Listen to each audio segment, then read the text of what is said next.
요즘 비트코인 가격 보면서 왜 이렇게 안 오르지? 답답하다 생각하는 분들 많으실 거예요. 그쵸?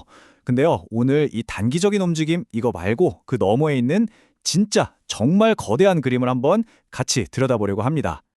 자, 이 숫자 0.46%. 이게 뭘까요? 이게 바로 미국 저축예금 계좌의 평균 이자율이라고 합니다. 네, 맞아요. 1%도 안 되는 거죠. 진짜 충격적이지 않나요? 근데 더 놀라운 건 뭔지 아세요? 이렇게 이자도 거의 안 주는데 무려 13조 달러. 와, 우리 돈으로 환산하면 거의 1경 8천조 원이거든요. 이 어마어마한 돈이 바로 이런 계좌에 그냥 묶여 있다는 겁니다. 뭔가 좀 이상하지 않아요? 그래서 첫 번째 파트에서는요, 우리가 너무나 당연하게 생각했던 이 저축 계좌라는 게 사실상 어떻게 고장나 버렸는지 그 현실부터 한번 제대로 짚어볼게요. 자, 이 표를 보시면 그냥 한눈에 딱 들어오죠? 우리가 은행에 돈을 넣어두면 받는 이자가 고작 0.46%예요. 그런데 물가는 매년 3%씩 오릅니다. 이게 무슨 뜻이겠어요? 이건 저축이 아니에요, 사실상. 가만히 앉아서 매년 내 돈의 가치가 2.5%씩 그냥 공기 중으로 사라지는 걸 지켜보는 거나 마찬가지인 거죠. 그렇다면 진짜 저축 계좌는 어때야 할까요? 딱 세 가지 조건만 충족하면 됩니다. 첫째, 큰 돈 아니더라도 소액으로 꾸준히 저축할 수 있어야 하고요. 둘째, 은행 문 닫았다고 돈 못 찾는 거 없이 24시간 언제든지 내가 원할 때 접근할 수 있어야죠. 그리고 이게 제일 중요한데 셋째, 바로 인플레이션으로부터 내 돈의 가치를 지켜줘야 한다는 겁니다. 이게 핵심이에요. 자, 그럼 여기서 한번 재밌는 상상을 해볼게요. 만약에 지난 6년 동안 다른 거 다 안 하고 그냥 매일 딱 1달러어치씩만 비트코인을 샀다면 어떻게 됐을까요? 결과가 진짜 놀랍습니다. 총 투자금은 한 2,193달러 정도인데 이게 지금 얼마가 됐냐면 7,451달러가 됐어요. 여기서 중요한 건 이게 비트코인이 막 최고점일 때 얘기가 아니라는 거예요. 지금처럼 가격이 많이 떨어진 상태에서도 수익률이 무려 230%라는 거죠. 대단하죠? 아니, 근데 이런 얘기를 들으면 당연히 이런 질문이 나오죠. 아니, 그렇게 좋으면 왜 최근에 암호화폐 시장은 그렇게 빌빌댔던 거예요? 네, 맞습니다. 바로 그 질문에 대한 답을 지금부터 찾아보겠습니다. 그 근본적인 이유가 있거든요. 기억하시는 분들 계실 거예요. 시장을 그냥 순식간에 꽁꽁 얼어붙게 만들었던 그 대규모 폭락 사태, 이른바 10.10 사태라고 불리는 거예요. 그리고 그 뒤로 정말 길고 긴 크립토 윈터가 이어졌죠. 도대체 원인이 뭐였을까요? 여기에 대해서 거시경제 분석가인 라울 팔이 아주 흥미로운 분석을 내놨는데 한번 따라가 보시죠. 자, 이 복잡해 보이는 과정을 제가 한번 쉽게 해부해 드릴게요. 이야기는 이렇게 시작됩니다. 먼저 1단계, 대규모 청산이 터져요.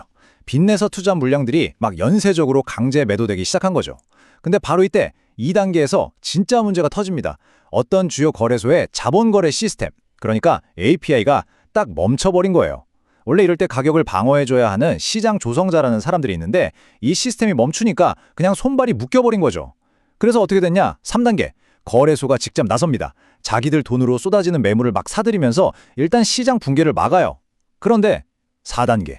이 사들인 물량이 거래소가 감당하기엔 너무 큰 짐이었던 겁니다. 그럼 어떻게 해야 할까요?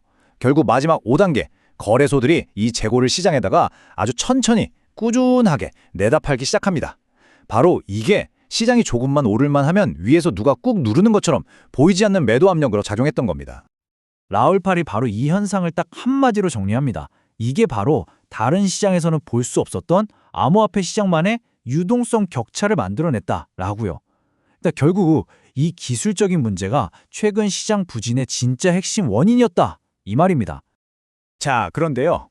이렇게 시장이 단기적인 혼란을 겪는 동안 그 물밑에서는요. 훨씬 더 거대한 변화가 조용히 시작되고 있었습니다. 바로 거대 금융기관들, 은행들이 움직이기 시작한 거죠. 이 타임라인을 한번 보세요. 이건 진짜 한편의 드라마 같아요. 불과 300일 전만 해도요. 세계 최대 자산운용사 벵가드의 CEO가 뭐라고 했냐면 우리 고객들은 비트코인 절대 못 만지게 할 거다. 이렇게 선언을 했어요. 그런데 미국 규제 당국이 길을 딱 터주니까 어떻게 됐게요? 바로 2주 전에 벵가드가 입장을 180도 싹 바꿔서 수십억 달러어치 비트코인을 사들이기 시작합니다. 여기서 끝이 아니에요. 시티그룹은 아예 2026년에 비트코인 저축 계좌를 만들겠다고 발표까지 해버렸죠. 이 변화의 속도 느껴지시나요? 은행들의 이런 갑작스러운 태도 변화를 두고 한 분석가가 정말 기가 막힌 비유를 했더라고요. 이건 마치 헤어진 전 애인이 내 결혼식에 뜬금없이 나타나서 혹시 다시 잘 될 수 있지 않을까 기대하는 꼴이다라고요. 정말 재밌죠? 지난 10년 넘게 비트코인을 그렇게 무시하고 외면하던 그들이 이제 와서 손을 내미는 건 뭐겠어요? 더 이상 시대의 흐름을 거스를 수 없다는 걸 깨달았다는 거겠죠. 자, 좋습니다. 이제 단기적인 가격 차트는 잠시 잊어버리고요. 시야를 확 넓혀서 10년, 20년을 내다보는 훨씬 더 큰 그림을 한번 보겠습니다. 바로 장기적인 기술 그리고 금융의 슈퍼 사이클에 대한 이야기입니다. 마이크로 스트래티지의 마이클 세일러가 시간의 중요성에 대해 이런 얘기를 합니다. 여러분, 한번 생각해 보세요. 100일이라는 짧은 시간 안에 우리가 뭘 할 수 있죠? 아이를 낳을 수도 없고 대학 학위를 딸 수도 없어요. 위대한 회사를 세우는 건 당연히 불가능하죠. 그러니까 핵심은 이거예요. 어떤 의미 있는 결과를 만들어내려면 최소 4년 이상의 장기적인 관점이 무조건 필요하다는 겁니다. 그리고 이건 그냥 하는 말이 아니라 역사가 이걸 증명해주고 있어요. 지금 우리에게 너무나 당연한 전기 있죠? 이 전기가 미국 공장에 75%에 보급되기까지 무려 30년이라는 시간이 걸렸다고 합니다. 그런데 지금 비트코인의 전 세계 채택률은요, 약 4% 정도밖에 안 돼요. 이게 무슨 뜻이겠습니까? 우리는 아직 이 거대한 혁명의 정말 초기 단계에 서 있다는 거죠. 마이클 세일러는 비트코인의 본질을 딱 한 문장으로 정의합니다. 그게 뭐냐면 비트코인은 디지털 에너지다 다는 겁니다. 자, 그런데 이 디지털 에너지라는 개념이요, 아까 말씀드렸던 라울팔이 말하는 AI 슈퍼사이클의 핵심이랑 기가 막히게 딱 맞아 떨어집니다. 라울팔이 뭐라고 하냐면요, 지금 세상의 모든 플레이어들은 딱 두 가지, 에너지와 컴퓨팅 파워를 구축하는데 혈안이 되어 있다. 이게 바로 지금 돌아가는 게임의 본질이다 라고 말하거든요. 바로 이 지점에서 AI 혁명의 심장인 에너지와 비트코인이 연결되는 겁니다. 그렇다면 마지막으로 이 거대한 질문을 여러분께 던지면서 마무리하겠습니다.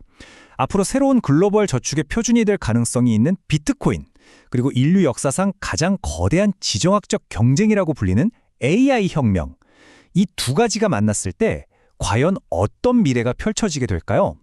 오늘 하루 이 단기적인 가격 변동 너머에 있는 더 큰 세상을 한번 상상해 보시는 건 어떨까요?